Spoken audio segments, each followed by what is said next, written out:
Okay, cool. So I'll see a few attendees have already registered in and they're in. That's good. So thanks for tuning in to this afternoon's webinar hosted by PerformanceIN and Tradedoubler on how to leverage business intelligence and user journey to create data-driven digital strategies.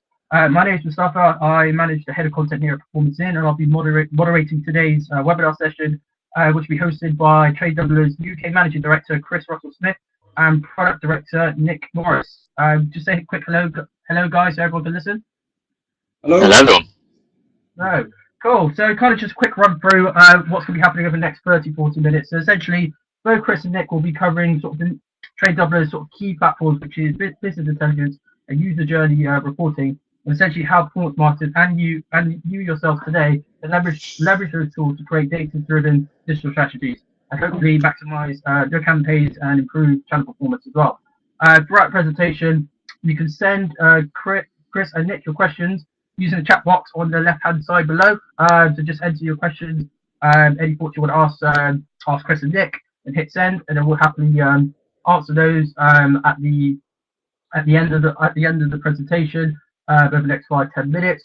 And also any questions that don't get answered, we could obviously pass on to the both of them at a later date, and then obviously get those questions answered for you. And then essentially that's kind of it. So kind of before we go into the actual webinar session, can Chris, Nick, can you just give a quick introduction, kind of about your role, what you guys do at Tradedoubler? Sure, yeah. So Chris Russell-Smith, I am the UK Managing Director. I've been at Tradedoubler for about 6 years. I recently took over the UK business in April, and particularly this subject is close to my heart because we are doing a lot of work around data and data visualization, how to leverage the performance funnel. So these are some key themes that we're pushing at the moment. Hi, I'm Nick. I've been at Tradedoubler nearly 10 years now. Currently a product director. Previously, I was acting CSO based in Stockholm. I'm ultimately responsible for Tradedoubler's product roadmap and strategy, heavily involved in our BI platform, but also on our API rebuild and our tracking services as well.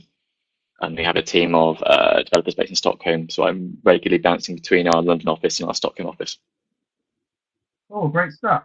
For those listening, just to recap, any questions you have during the presentation, feel free to enter them in the chat box on the left-hand corner, and we'll answer them after the session. So without further ado, take it away. Okay, lovely. Thank you very much. Okay. So thanks everyone for joining this webinar. Today we will be having a quick look at a recent survey we did that sort of created the context for this call on the key challenges facing affiliate marketers. And then we're going to take a quick look at the data and the challenges we're facing with data visibility and analysis, and sort of provide some tips on how to potentially approach data. And then we'll be finishing off by having a quick look at our BI platform with Nick as a potential means of providing a solution to some of these challenges. Just a quick overview on Tradedoubler. We've been in affiliate marketing since 1999. We were founded by two Swedes, Martin Lorentzen and Felix Hagno, and one of those guys, Martin, went on to found Spotify. So we enjoy a rich heritage there. We're currently doing business in about 83 markets around the globe. We have offices in 10 markets from which we work with around 2,000 advertisers and over 180,000 publishers. First up, we've done the intros already, so we don't need to bother with that. So earlier this year, we decided we wanted to set a bit of more of an agenda for our conversation in the industry, and we wanted to make sure that that conversation was being driven by the market and not decided by us. So in conjunction with PerformanceIN, we released a short survey with one simple question: what are the biggest challenges preventing your organization from being more successful at affiliate marketing? Because that's ultimately what we all want, right? It ran for a few weeks. Some of you may have been participants, and we'll be building on the results of this over the next few months at PI Live, at any other opportunity we get to sort of increase the sample size that we've already got, and we'll be continuing to build a better understanding of these market challenges and trying to lead the conversation as well. So anybody that feels that they want to engage with us in that, during this or PI Live or at any other time, should really feel very welcome to do that. So this survey asked respondents to select from a list of 10 or so perceived challenges. The top ones you can see now on the slide. Here we go. Data-driven insights came out at the top of that list, followed by incrementality, customer journey, and restricted budgets. So we'll be looking at all of these areas over the next few months. But right now, we're going to focus on how we use data visibility, and then because it ties neatly into that, customer journey. The growth of data generally has grabbed a lot of headlines over the last few years. I think it's important to put all this in context. As new data points across the connected universe have grown, it's really amazing to consider that in 2016, 90% of the world's data, that's 90% of the data that's ever been created, had been created in the previous 2 years. It's absolutely staggering. You think now how much data we generate. IBM, who released that last stat, reckon we're creating 2.5 quintillion bytes of data every day. And according to the IDC, data creation doubles in size every single year and will have reached 163 zettabytes of data a year by 2025. A zettabyte, if anyone's interested, is 1 trillion gigabytes. And the annual current data creation rate is 16.3 zettabytes. So this has been driven by Internet of Things, businesses tracking more information. In fact, it's businesses that are creating 60% of this data. And it's machine-led data creation and various amounts of automation. We've seen, I was reading the day that a connected car, one of these Google cars, they will be sending 4,000 gigabytes of data every single day up to sort of cloud storage. So the real challenges we have now are both how to store that data and how to catalog and structure it so that we can meaningfully make sense of it. And so lots of industries have been growing up around these challenges.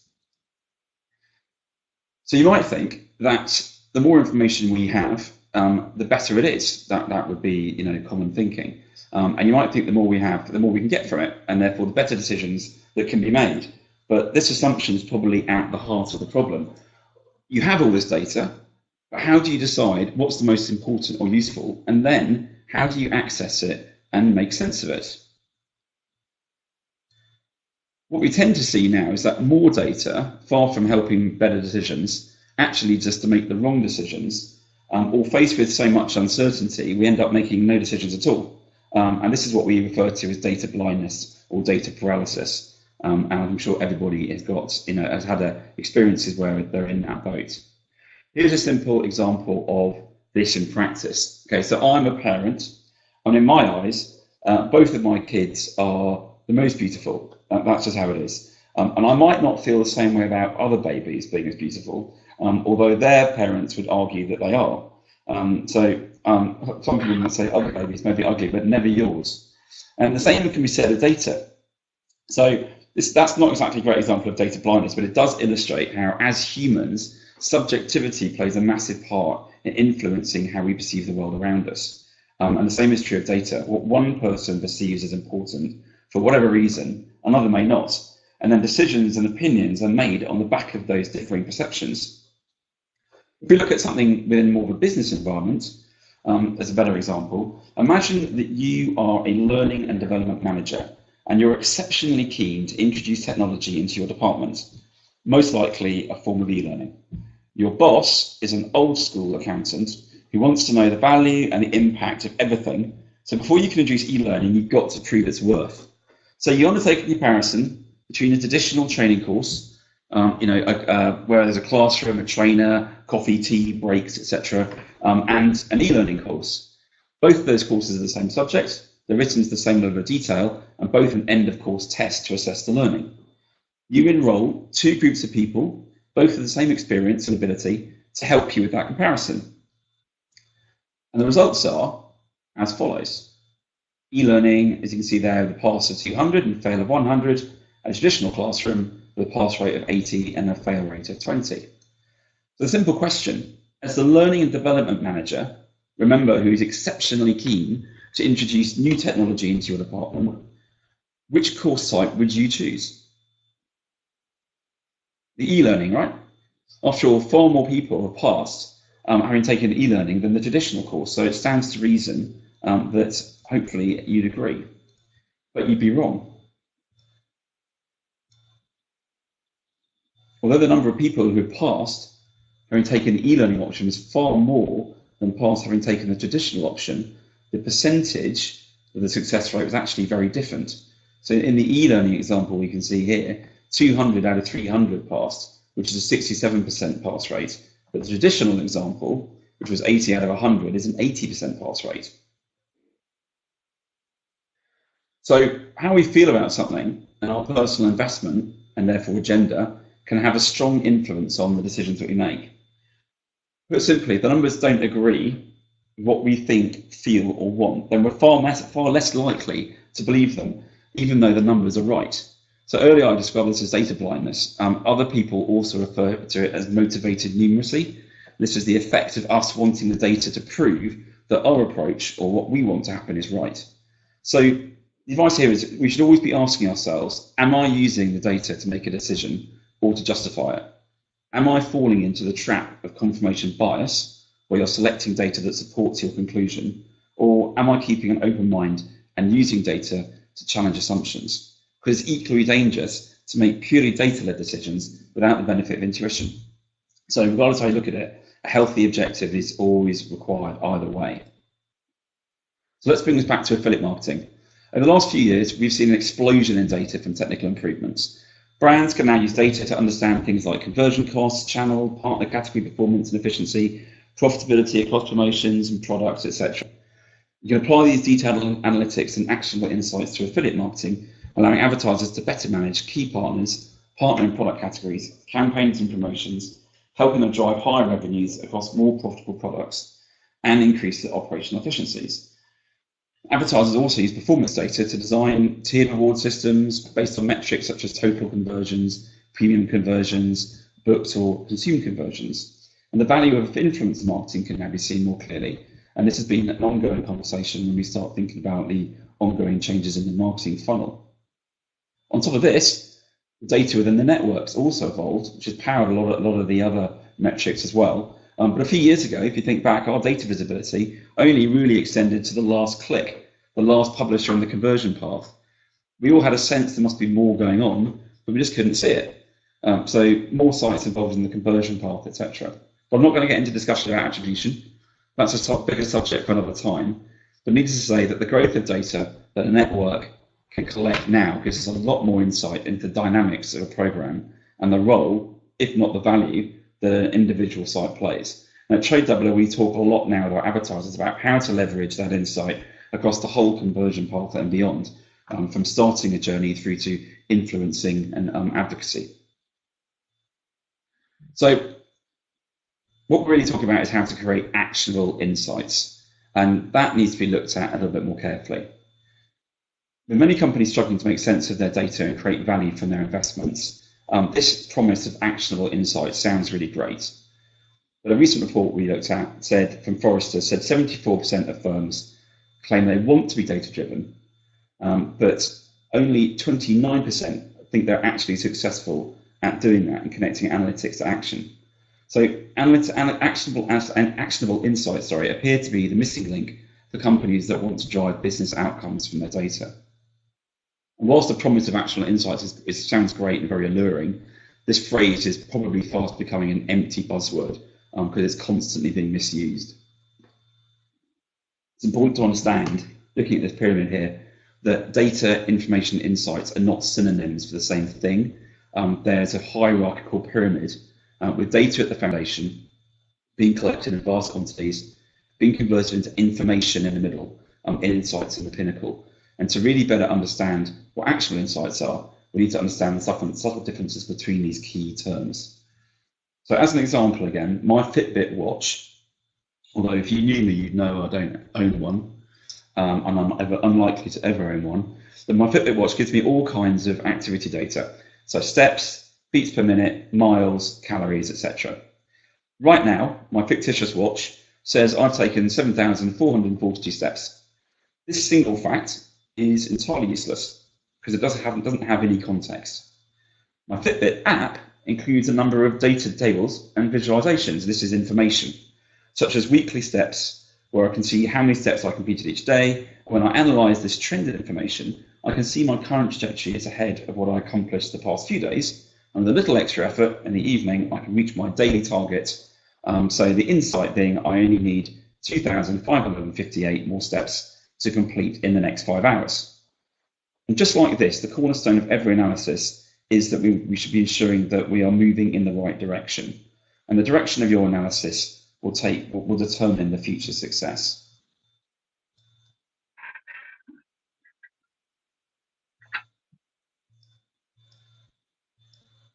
So the actual insight actually comes at the apex of this pyramid, because not every insight we collect is going to be actionable. Many, if not most, insights are good to know, maybe nice to have, but not necessarily something you can act on. But maximizing the actual insights you receive is important to achieving data-driven success. So for this reason, we need to understand more closely what makes these insights truly actionable, and we should all be considering the following 6 attributes when examining how actionable these data insights are. So, maximizing the actual insights you receive is important to your data-driven success. So first of all, alignment. When an insight is closely tied to your key business goals and objectives, it's more likely to drive action. If you don't know how to react to a particular metric, when it goes up or down significantly, you're probably looking at an unnecessary vanity metric. If you have an insight that's based on your key performance indicators and other key metrics, these are usually going to create a sense of urgency when you have those increases or decreases where other data won't.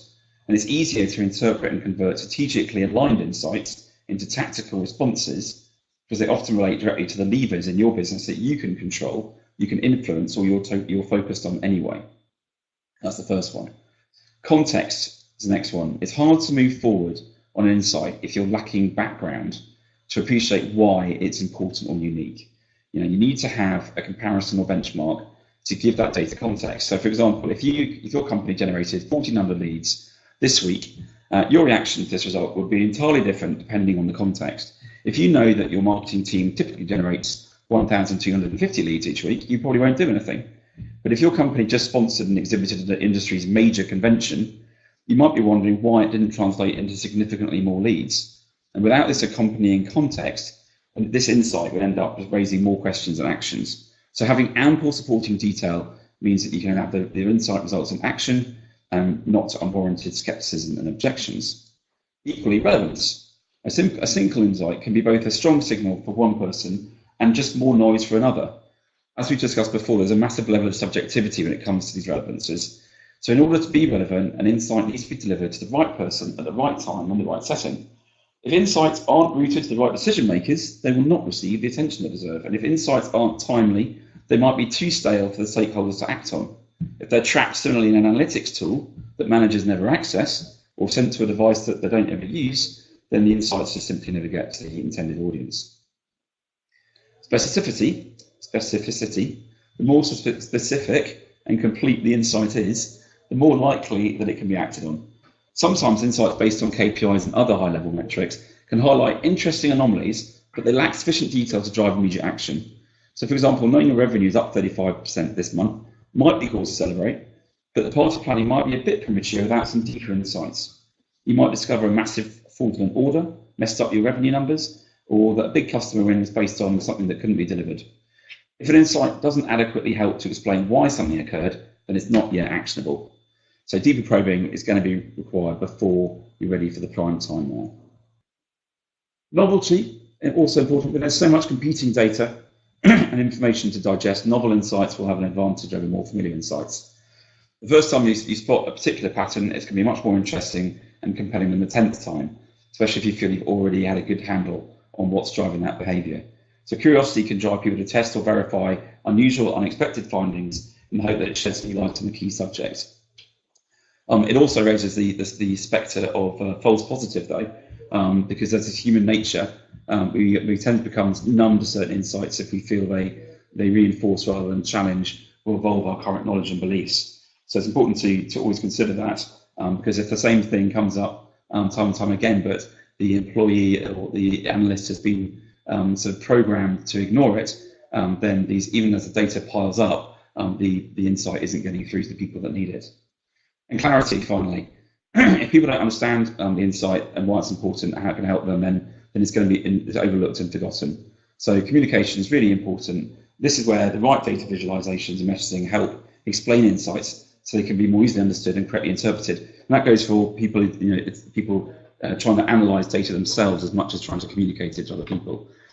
Doing it poorly means that the communications, the signal is lost in the noise, and a communicated insight creates a strong signal that's hard to miss and prepares a pathway for the action to actually have some occurrence. So if you weigh your insights against these 6 criteria that you're going to get from your insights and analytics tools, regardless of the source of the insights, whether it's machines or humans, the more they line up with these attributes, the more actionable they're going to be for your business. Strategically aligned tops random, relevant beats extraneous, novel trumps familiar. You get the idea. So reporting is a key network function, providing visibility of program fundamentals and performance. And at Tradedoubler, we think we've taken a step further and takes our standard reporting to a new level with our business intelligence, which hopefully will enable advertisers and analysts to capture and interact with their data to create insights from which they can create actionable insights. And we have got 3 areas that we're just going to demonstrate here. So I'm going to pass over to my colleague Nick Morris, who's the man with his hand on the steering wheel. There might just be a short delay while we switch screens, so just bear with us there. Okay, Nick, I'll stop sharing. Lovely, bear with me 1 second.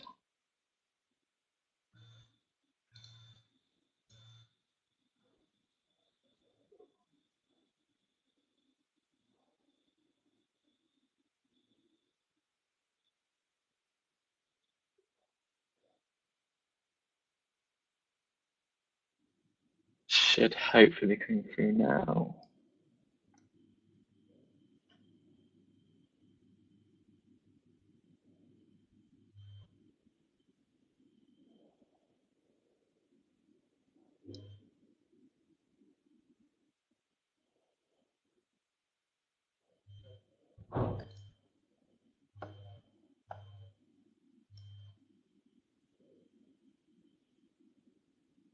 So while Nick's doing that, if you have any questions that you wanted to pose, there is this chat box in the bottom left-hand corner of your screen.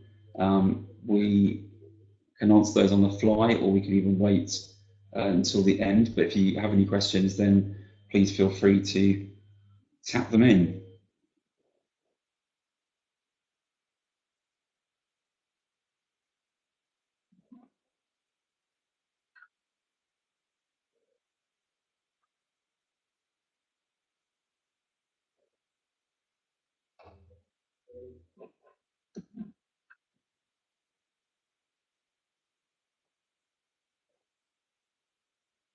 How's it going, Nick? Just going to try it one more, try from scratch one more time. There we go, looks better.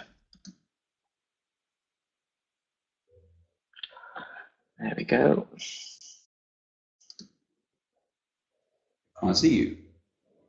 Does that come through okay? It has, yep. Excellent. Sorry for the brief pause there. That's why you never do these things live. So first of all, just want to say that this is a purely fictitious data set. We are talking about it from an affiliate marketing point of view. For the purposes of this demo, it's actually got cross-channel data in there, just to give you an example of how this could look, not just for your affiliate activity, but we could actually use it to demonstrate all marketing activity feeding into the kind of data blindness theme we've had. As Chris mentioned, we've got 3 separate areas that we'll look at, and depending on time, we can also potentially dive into the open insight area, which lets you fully interrogate the data set itself. But in terms of the monthly overview, so on the data blindness theme, when we built our BI platform, it was very much built with that in mind. The idea was that rather than just throwing lots of information at you and not being able to interpret it, we built these views so that it was showing lots of information, but all digestible. For a lot of affiliate managers, there's lots of reports they need to run to try and get detail on their programs. And usually these reports are coming from different sources, so there's still quite a lot of Excel manipulation that happens out there in the marketplace. And the idea is that we could massively improve on that and also visualize it better, make it more graphical and interactive. So from this view, we have various big, bold KPIs, so you can clearly see what's happening at any point.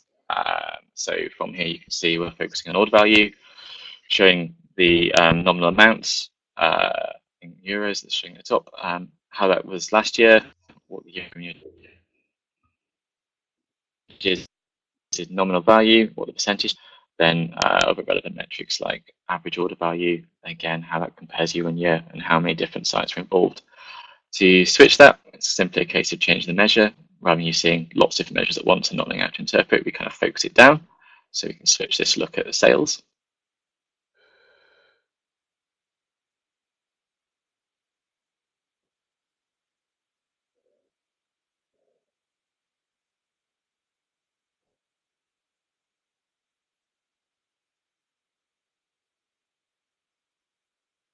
And this is where my quick match struggles with the webcast.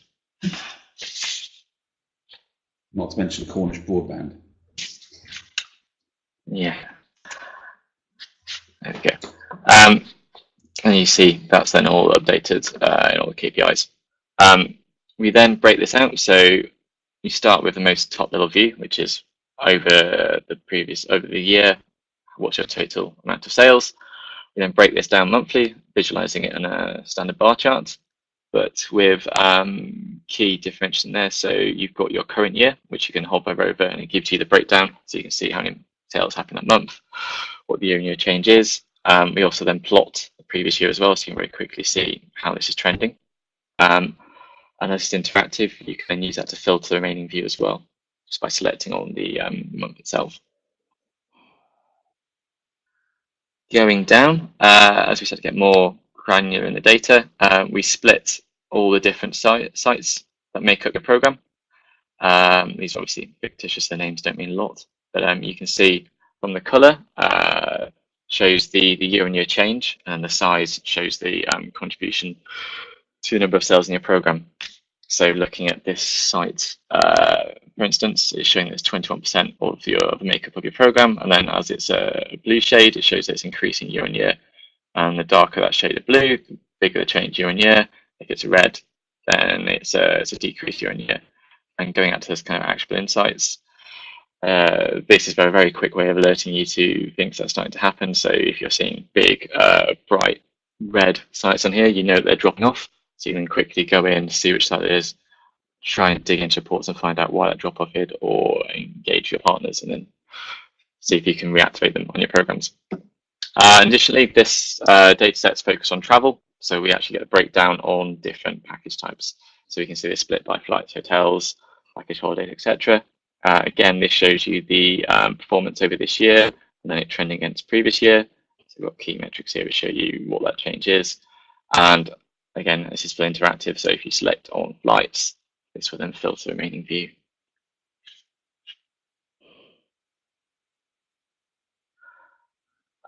And then if you want to revert, we'll just go back to the start.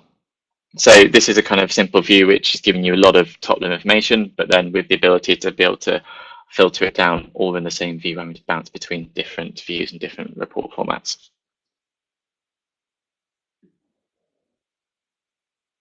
The second report Chris mentioned is a really interesting view. It's one I think that when we go back to kind of assumptions in your data and using Justify, this is quite a good view to demonstrate exactly how your program changes on a daily basis and on an hourly basis. So you can see where your peaks occur by day, so you have a different split. So you can see at the top, first of all, how the number of sales changes day by day, with your peaks being for this particular data set on Monday and Sunday. The shading showing you where the strong performance is, and the grayer it goes, the less performance in those days. We then break it down in terms of sales on each day, so you can see not just where there's peaks on a daily basis, but on an hourly basis. So from a marketing point of view, you can see that most of the sales coming in are towards the evening, which makes sense because some people are at home, but those peaks come in quite late. So that then can be not just for this data set focused on affiliate, but also for other marketing channels. You can see that we're getting quite a lot of sales in the evening. So in terms of when your spend happens, you can actually use that to change the way your campaign is set up, so they're more targeted on a evening point of view than across the full day, and also focused on the weekends where there's more conversion. And again, we can split this out, so we can look at it from a sales point of view, but also from a spend point of view. So even though sales are happening, it may be that at different times of day or on different days of the week, people are spending more, and that could be linked to, for this being a travel data set, lower value goods may be purchased at certain days, but actually the bigger value packages or types of sales that have a bigger margin for you, you can actually see when those happen as well.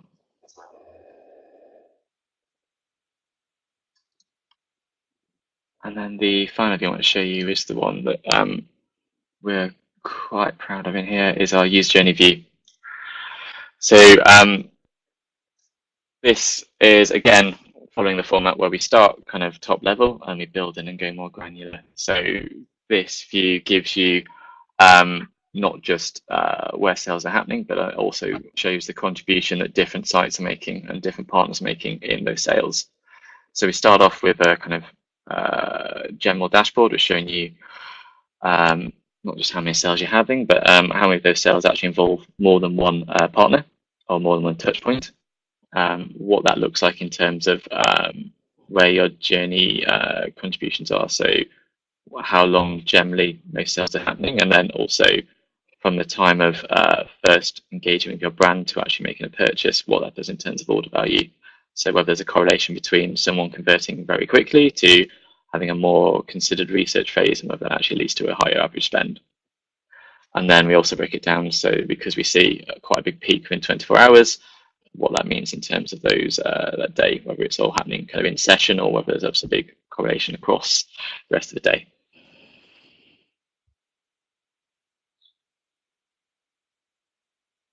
We then can break that down and show you the types of partners on a last click basis, so that'd be awarded commission, but also those that are assisting and those that are starting and getting customers interested in your brand. So what's quite interesting on here is to look at the different interactions between different partners. So if I look at vertical sites, for instance, and click there, you'll see the rest of the columns update, and you start to get an idea of which sites contribute well within vertical sites. So you'll see that while a lot of these sales are kind of starting on vertical sites, converting to other sites, there are price comparison being a big starter of journeys, and then also a big assister of vertical sites. And we take that one step further, we can actually break that down to the individual sites that are involved in there. So you really start to get an idea of which sites work well together. What's also interesting is if you have partners that are on your program driving traffic but not a lot of conversions, you can start to see where they sit in the conversion journey. So if you look at a particular partner that has select top one here, you can see that journeys where they start, where they're converting, and which partners they would correspond to. And then you also get an idea on across the top of not just how many sales are happening, but what journeys look like when they start with a particular partner. So does that influence the length of the journey? So how many clicks are involved in the steps? Does it involve the partners that are there? So does a price comparison site compared to a vertical site or a voucher site lead to a longer journey path or a shorter journey path, both in terms of the number of clicks involved, but also in terms of time from the first click to conversion. And then what we do is actually break that down. So going back to actionable insights, we have two tabs called winners and influencers, because we didn't want to call anyone a loser, where you can see which of your partners are very good at closing journeys, but not necessarily involved in the kind of upper funnel activity. So we break this down. So you've got all the sites ranked by the number of sales that they are last click on. But then the darker the shading of blue shows the number of sales that they actually converted where they weren't involved lower down the chain. So you can see sites that are really strong in blue. For instance, this site here, 69% of the sales they converted, they had no involvement with from a starting point or an assisting point. And then what's really interesting is if we spin that around to look at influencers, you get a really good visual of sites that actually start journeys but then aren't rewarded for them at all. And again, this is done on a shading basis, so the darker the red, the more the number of journeys that they are actually initiating but not actually getting remunerated for. And this then means you can look at, from a tendency basis, for instance, not just how many sales they generate, but also how many they are involved and initiate. You can also look at this on a monthly basis. So if you look at a fixed fee or some kind of additional remuneration, say cost per click or cost on journey started, whether that actually has an influence. And normally the reporting sales, but on here you can see if actually it's leading to an overall increase from this site where they initiate a journey to sales happening. And this can all be filtered not just on a overall view, but we can drill it down to country, down to your individual brands, your particular programs, or even down to a product level. So is there a difference on sites which initiate journeys on flights compared to hotels or packages? So that's kind of what we want to cover in quite a short amount of time. Obviously we've gone through this quite quickly, but if you have any questions, please do reach out to myself or Chris or any of the guys in the team, and I'll be happy to go through this in more detail. And back to you, Chris. Cool, thank you very much, Nick. Can you stop sharing your screen? We shall see if we can get mine back. That should hopefully do it now.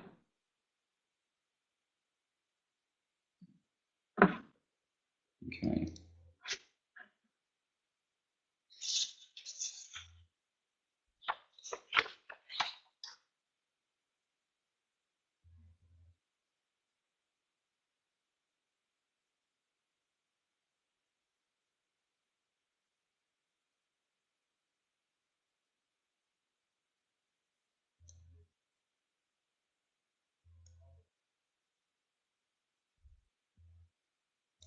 Try that one more time.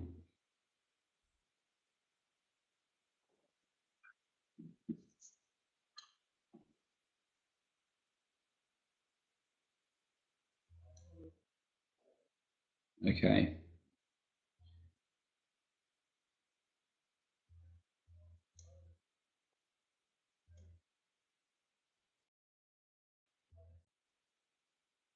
Hopefully, you can now see my screen again.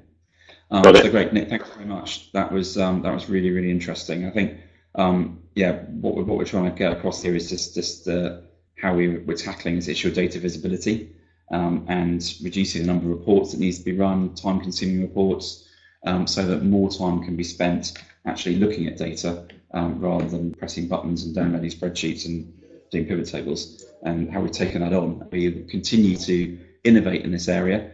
So there'll be more stuff coming from us on this soon.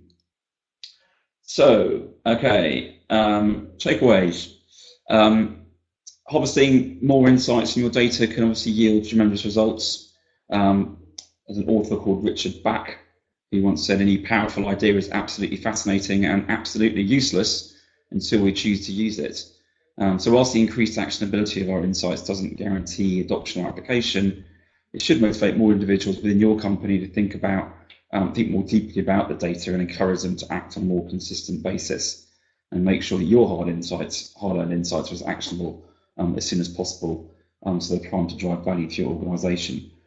So I hope that was interesting today and got something from it. What's coming next? We are going to be continuing this discussion at PI Live in October. We'll be on our stand. There'll be a lot of us on our stand, and we welcome anyone who wants to come and have a chat about this subject or any other subject in more detail. We'll have hopefully some demo versions of our business intelligence tool on iPads at the stand, so you can get your hands on it and take it for a spin. It really sort of comes into its own when you have it on an iPad. We'll also, on day 2, be hosting a panel where we'll get into this a bit deeper, looking at the changing performance marketing funnel. We'll be joined by Mike Fisher from Philips, David Eyre from SmarterClick, Matt Brown from Greenlight Digital, and Mark Valverde from Global Savings Group. So that's going to be really exciting. We look forward to seeing you there. And if you keep an eye on our blog, then you'll be in touch with more events as they're coming up over the course of the year, and other things that we're releasing along these lines, and many other topics. So thanks very much for your time, and hopefully we'll see you at PR Live. Cool. Chris and Nick, yeah, thank you very much for going through a very insightful session on data-driven strategies and sort of utilizing both your platforms there, and actually showing kind of the results and kind of in a more clear sort of understanding way, and sort of avoiding all the clutter of spreadsheets and stuff, which I thought was very good. Yeah, so attendees, any questions that you have, we'll spend the next 5 minutes sort of just go through a couple of questions. So if you have any questions, feel free to enter them in the chat box, and yeah, I don't either Nick or Chris will answer your questions. But I do have one question kind of just to start to kick things off. So obviously this is kind of applied to affiliate marketing as such, but in terms of influence, I wanted to sort of reach out from an influence marketing perspective, because it's a growing channel, especially, and I've started to see a lot more affiliates actually using sort of using influencers, sort of integrating it into their sort of programs and strategies. So what I wanted to ask is essentially what we sort of ran through today. Because one of the key things about influence marketing, it's a growing channel, but one of the key things is all about the data, and is it possible to actually generate enough data to sort of analyze those results. So can the same thing kind of what we sort of just gone through this afternoon be applied to influence marketing campaigns? Yeah, I'll take that one. Yeah, absolutely. So we are very involved with influence marketing. We had an event here a few weeks back focusing on that. We actually had a whole week on it. I think the user journey tool that you saw there in particular, because it's so granular, you don't even need a lot of data to start to understand the level, what those influencers are bringing to your program. I think there's a huge opportunity for digital marketers and affiliate marketing at large to benefit from this. Influencer marketing probably isn't, it's something that's been talked about more and more in our industry, and obviously you guys have got your awards and event coming up as well. But the PR industry has been working with influencers for quite a long time without any visibility of the sort of results that they can potentially drive. So the KPIs they're working to are much more along the lines of views or something like that, rather than really understanding where that influencer's activity fits into their overall digital ecosystem. So I think having the access to the data both means that there's an opportunity for affiliate marketers to get more budget from previously PR-related budgets, because we can bring so much more insights into the results of that budget and the return on that investment, and also a massive opportunity for influencers because they can now be seen within the performance marketing funnel, and we can now understand the value that they bring. Oh, thanks for that, Chris. I don't see any questions coming through the chat box, I guess, but so any sort of last things either yourself or Nick want to say before we sort of close things? Nick, anything? I think from our point of view, we've obviously focused this on kind of key reporting. The big thing we're working on and have done the past year is kind of focused on that actionable insights. So we've had internal proof of concepts and work on using machine learning to extend this. So in particular around publisher recruitment, we've been driving our own internal BI platform to actually do recommendations on which publisher groups and which particular publishers in particular would benefit certain programs based on the data we have, and actually apply machine learning to that. And then we're also looking at whether we can expand that into the client-facing platform and start to expand on that. We've also got using that sort of approach as well for forecasting, so we can start to see which partners are leading to sales which have high returns and cancellation rates, and predicting what that will look like, not just from a revenue point of view, but also from a margin control point of view. So whether next month your payments or your budget will need to be this amount, and kind of giving you more control and more understanding of what's likely to happen in the future as well. So that's kind of a big step, and hopefully something we'll be able to demo on the iPads you have at Performance Live. Oh, perfect. Oh, right. So yeah, Nick and Chris, thanks again for running through the presentation this afternoon, and thanks to everyone that sort of listened into the webinar from wherever location you guys are based. So that's totally great. So we have recorded this afternoon's session, which will be published tomorrow on PerformanceIN. So you can listen back. So for those who sort of missed out with any key bits you missed out particularly, you can listen back to it on the PerformanceIN website when it's live in the next 24 hours. And that is it really. So yeah, just elaborate. Hopefully you found that really useful, and you're going to apply that to your affiliate campaigns and strategy. And yes, so thanks again, and take care and enjoy the rest of your days. And yeah, thanks again, Tradedoubler, for hosting this afternoon session. Thank you very much. Thanks for having us. Oh, cheers. Bye, everyone. Thank you. Bye. Bye bye.